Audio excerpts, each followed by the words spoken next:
Imagine going from a valuation of $47 billion to bankruptcy.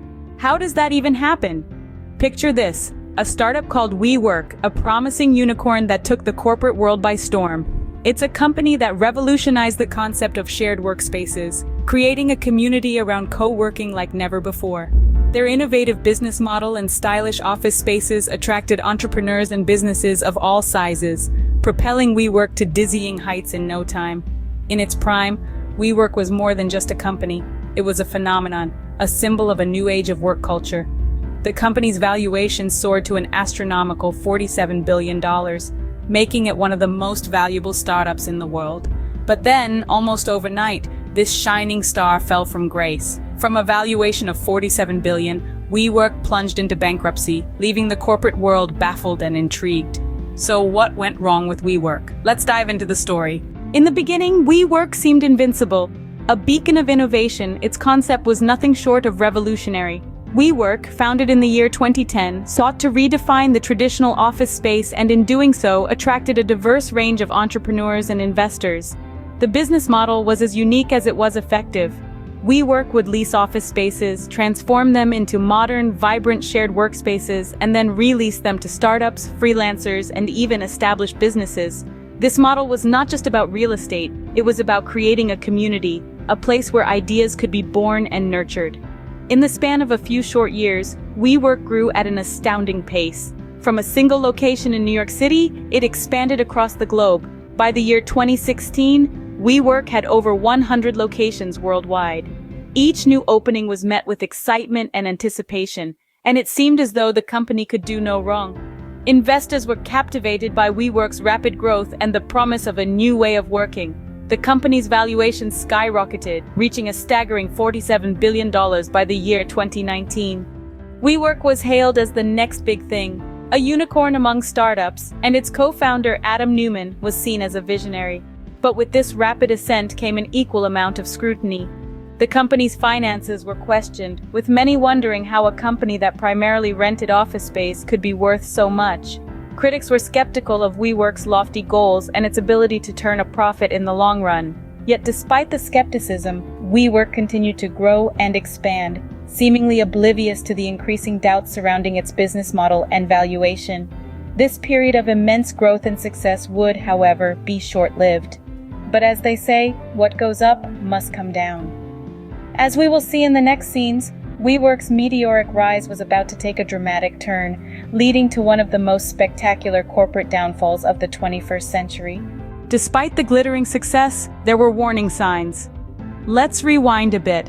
As WeWork was scaling the heights of success, there were a few red flags that were hard to ignore.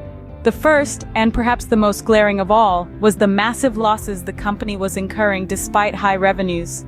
It's not uncommon for startups to operate at a loss in the early stages, but WeWork's losses were staggering. The company was burning through cash at an alarming rate, and the gap between revenues and losses was only widening with time. Then, there were the questionable decisions by the CEO, Adam Neumann. His leadership style was often described as charismatic, but his actions raised eyebrows.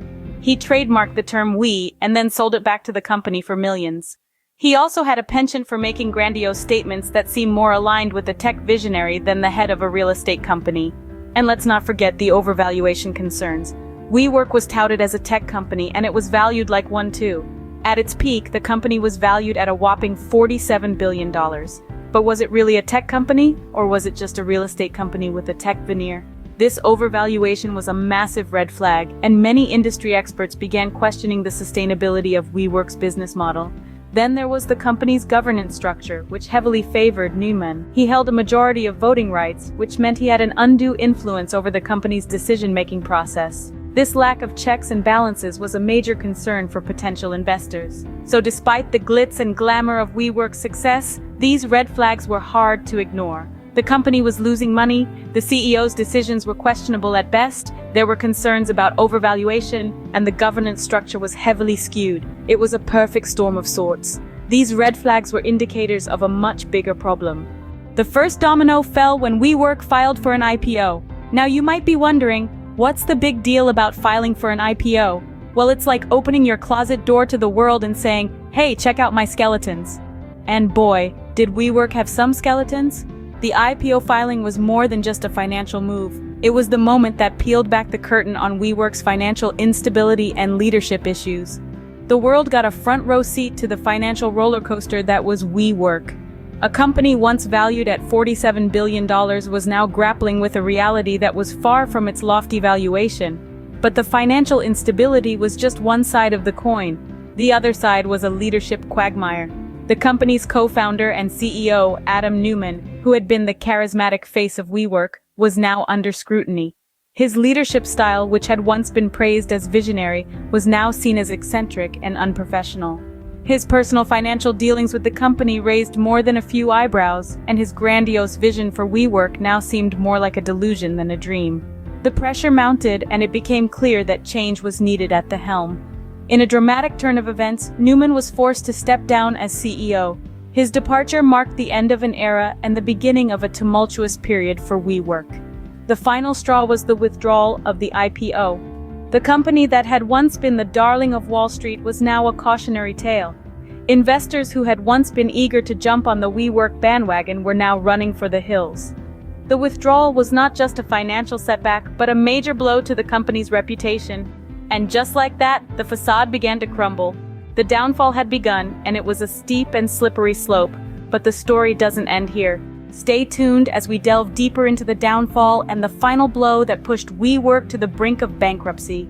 The final blow came in the form of a global pandemic. Yes, you heard it right.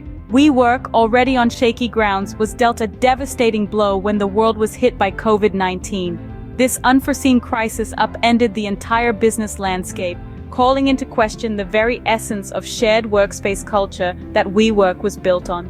As companies around the globe scrambled to respond to this unprecedented situation, a significant shift towards remote work was observed. The allure of bustling shared workspaces, once the lifeblood of WeWork's appeal, was replaced by the safety and comfort of home offices. Businesses, both big and small, began to reconsider their need for physical office spaces, leaving WeWork's beautifully designed but now eerily vacant offices gathering dust. The pandemic had a double-edged sword effect on WeWork. On one side, it led to a drastic reduction in new memberships, and on the other, it heightened the number of cancellations. The revenue stream that WeWork had been so reliant on began to dry up, while their operational costs remained stubbornly high.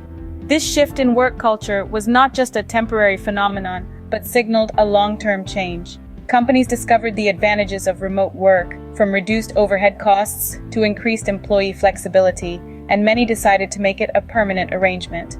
In the end, WeWork was left with empty offices and a mountain of debt. The pandemic had not just dealt a blow to WeWork, it had delivered the final punch. So what was that one mistake WeWork made, you ask? Well, let's cut to the chase. The one colossal misstep WeWork took was unsustainable growth. Yes, folks, you heard it right. It's a classic tale of ambition overreaching its grasp.